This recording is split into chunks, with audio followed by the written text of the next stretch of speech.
This week on Now Here with Chris and Kell. Good as us blocking it when some dillhole left the window down.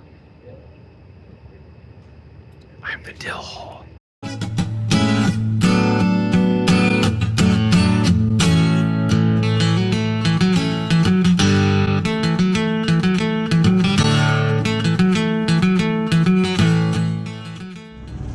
On the road again. Yep. This week we're leaving the great state of Kentucky and headed down south towards Nashville, Tennessee. This was a beautifully colorful route today, but rather uneventful, which was nice, don't get me wrong, and somewhat quick, only took us about 4 hours. We arrived at our campsite, Two Rivers Campground, just a few minutes from all the downtown action, with some cool amenities like a shuttle service, live music every night, and a pool, all close to Nashville. We had made reservations a few days prior, so check-in was a snap, and the staff was super friendly and accommodating. We've landed, and we are in RV country. In Nashville, Tennessee. Yeehaw! I was so ready for this. I had never been to Nashville before, but Chris had, so I was excited to see this wild, untamed city, all the country music and whiskey we could handle. Come on, Pokey, let's go!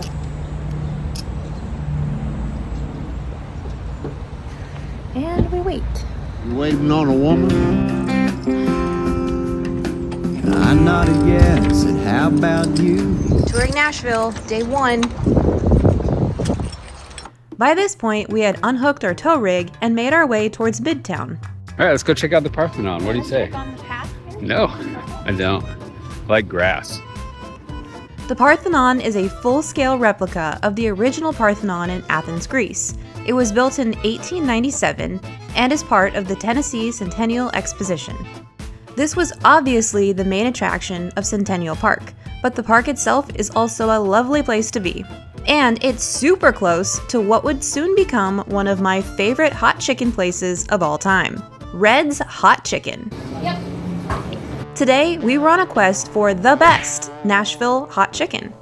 So I ordered one sandwich to split, with fries of course. We have a queue of 3 restaurants lined up for today. All right, you're on. Okay. Oh, those fries look amazing. Is this the comeback sauce? That is the house sauce. I was trying to clean this up, but he's right, and not being a total weirdo. It's actually called comeback sauce. Oh. Comeback sauce, I guess, yeah. Fries are good. Let's try to do this like a lady. Man, lady this. What size or what spice level did you get? Medium. That's what she recommended. Excellent choice. It was an excellent choice. This is delicious. Here, try it. I will. I will try your sandwich, Kelly, but first a small story. Okay. This is the very place I came to in 2013 and had Alabama white barbecue sauce for the first time. It's since changed hands, and now it's Red's, which was probably a food cart at the time. But I walked right here, and I told you when you found this place that I think it's the same place that I went to. I hope this is good as the Alabama white. I have a feeling it might be.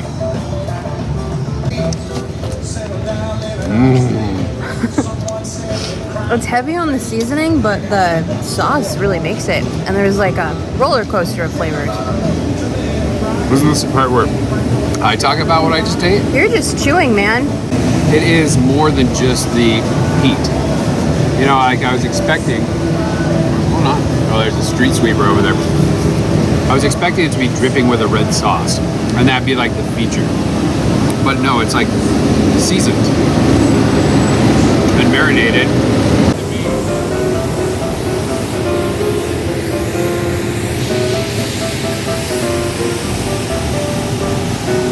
Pretty good. So when I talk about that, that's how I feel. That's how good that sandwich actually is. You know what I'm saying? Fries are super seasoned, the sauce is super seasoned, the sandwich is super seasoned. They don't hold back, man. This is a flavorful bomb of delish. It's a flavor bomb for sure. What would you give it? Kel, this is your spot. You get to rate it. Ooh, 17. 17? A little surprised. Thought it'd be I'll higher. definitely come back here.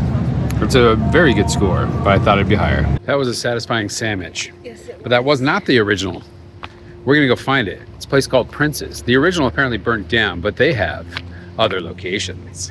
We made our way from Midtown to downtown, where we'd find the rest of our hot chicken and all the honky-tonk action.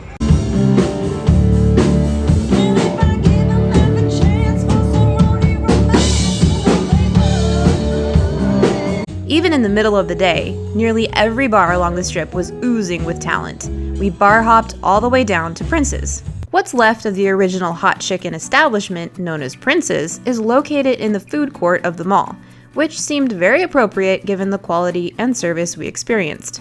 Here it is, Kelly. All right, this is The original. Prince's OG. Which is weird because it's like friggin' in a strip mall food court. Here's me wishing I didn't put that in my mouth, but there's a camera in my face.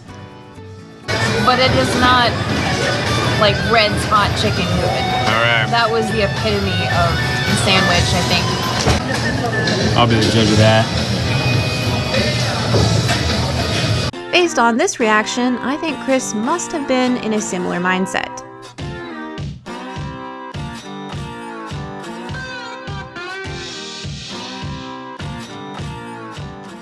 There's a lot going on there. It's got the heat, the chicken is dry, but the crisp is good. And overall, it's a tasty sandwich, but I'm gonna say, no, who's crap, skip it. Go to Red's Yeah, go to Red's. so far, but there's one more we gotta try because my man Alton Brown likes Hattie B's better than Prince's. Okay, it We was. gotta go there. We have one more spot to check out, but it's gonna be tough to beat Red's. We're giving Prince's a rating of 7 because technically it's edible. Okay, this is it, our last chicken stop of the tour, Hattie B's. Here we ordered the sandwich, obviously, but we also got some fun sides like black-eyed peas and honey buttered waffles. All right, you go first. You're supposed to. The sandwich was amazing, but due to Katy Perry and copyright laws, we aren't able to give you a very compelling interview at this time.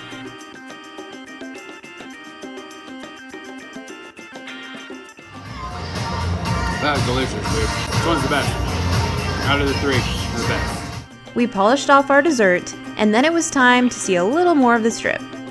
Hattie B's hands down, dude, which is crazy because it's a chain and it shouldn't be so good. And it is excellent. The waffles were definitely worth getting. The black-eyed peas were good, but that chicken sandwich was super well balanced and delicious. Winner, winner, chicken dinner. We're giving Hattie B's a whopping score of 20. Now moving on, scooting our boogies down the strip. John Bon Jovi's has the best ribs in Nashville. I don't believe him at all.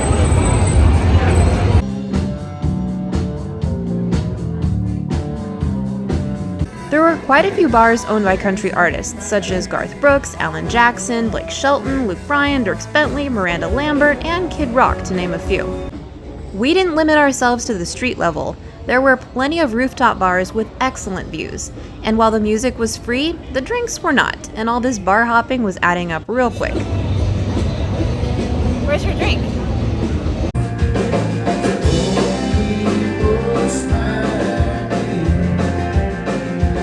It was a Sunday well spent. Tomorrow I'd be working all day, but we'd have some plans to explore the famous Grand Ole Opry in the evening. So what is today? Today is Monday. Today's Monday, the workday is done, and Chris and I are gonna go check out the Grand Ole Opry. What is the Grand Ole Opry? Only country music's biggest stage, home to legends and rising stars since 1925, including Hank Williams, Patsy Cline, Dolly Parton, Johnny Cash, Willie Nelson, Loretta Lynn, and Elvis Presley, to name a few. I'm Chris. Yep, you're that guy. We're heading first to the Opryland Hotel, which is quite a spectacle. It used to have a full-blown water slide park within it. No, it used to be an amusement park. I got the scoop from the guy at the grocery store today. Okay. Now it has a water park in it, but you have to be a guest to be able to enjoy it. Anyway, here we are. Anyway. Grand Ole Opry House Resort. Boink. Alright. We did it. Good at us locking it when some dillhole left the window down. I'm the dill hole. So if you haven't been to Nashville, the Opryland Resort is a giant resort and convention center next to the Grand Ole Opry, which is all in a mall parking lot. And that's true. But we're gonna go check it out because this place is quite a spectacle on its own. Just like you. Okay, our time is very precious here. We only have 20 minutes to explore for free. If we don't make it back and out of the parking area in time, we'll be charged for a full night of $37, which is way more than we bargained for. You haven't seen half of it yet. There's a whole atrium, dude. Vegas ain't got nothing on this place except for no buffets and no casinos.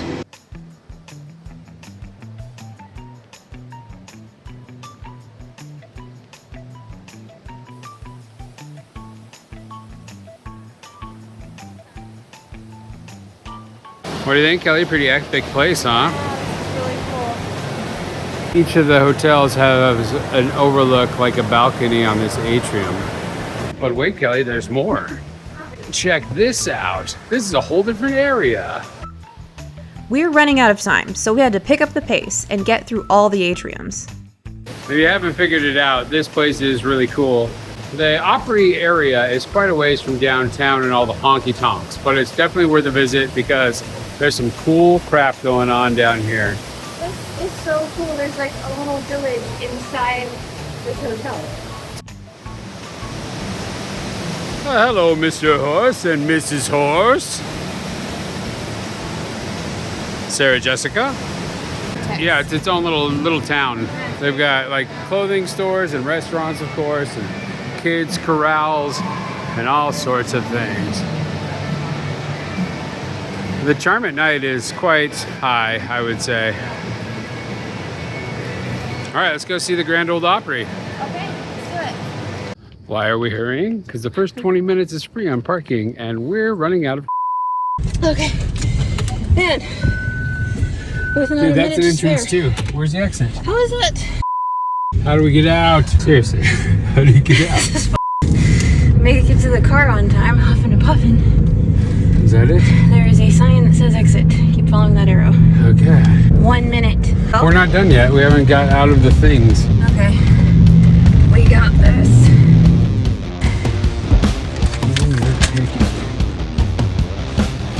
Yay! It's $37 if we failed. Yeah. I didn't want to try to get that sorted out. All right, let's go see the Grand Ole Opry. What do you say, Kelly? Okay, let's do you it. have any deodorant? No. Sorry. I can tell. Hey, I took a shower today. Did you take a shower today? Yeah, I did. You did? Yeah, I did. Okay.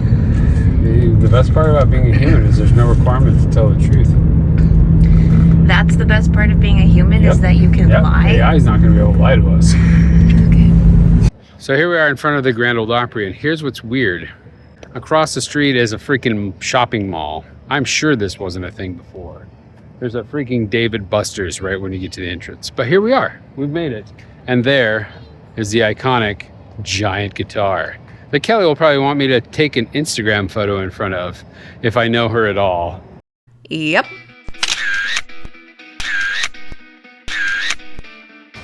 Welcome to therapy. What the This is it, the Grand Ole Opry, where music legends were made. Of course, there was nothing happening here on a Monday night, so we had our own party. Kelly crossed a line to get up here. She's a rebel. Little Miss worry about everything. They don't really want you not to come up here. These doors are like church doors, man. Be cool, Kelly. There's a camera. That just means that some fat man on a Segway has been deployed to come tell us to get off his lawn. He'll be wearing an official looking security guard outfit with his belly overhanging his belt. Can't wait to meet him. What's his name? Kevin. Kevin? All right. At least you didn't say Paul. Oh. Oh, there's like a Paul Blart Mall Cop or whatever. Oh, wow. You suck. All right, if you go this way, I think you make it to the river where they do river tours. Maybe.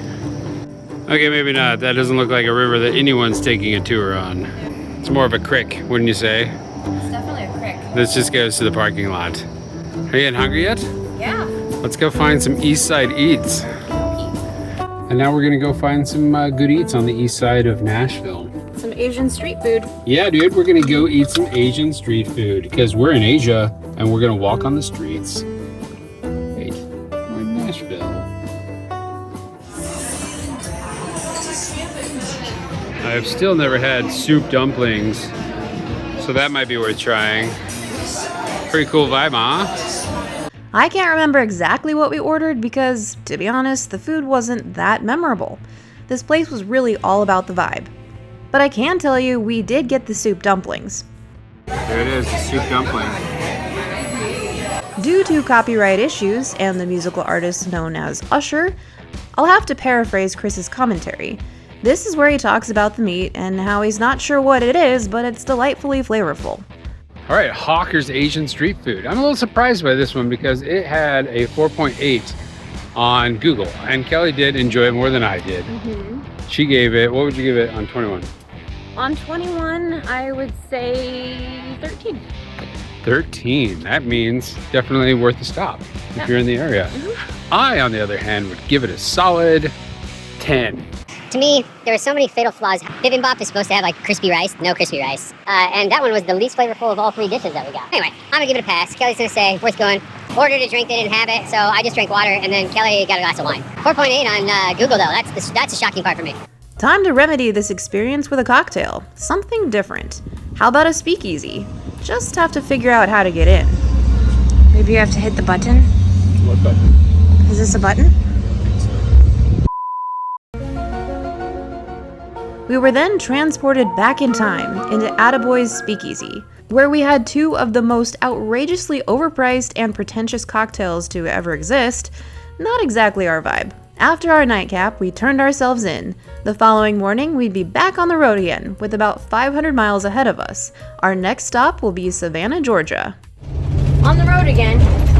Goodbye, Nashville. We had fun. Well, that's it for this week. If you like what you see and you want to keep following along, become a subscriber or join our crew on Patreon.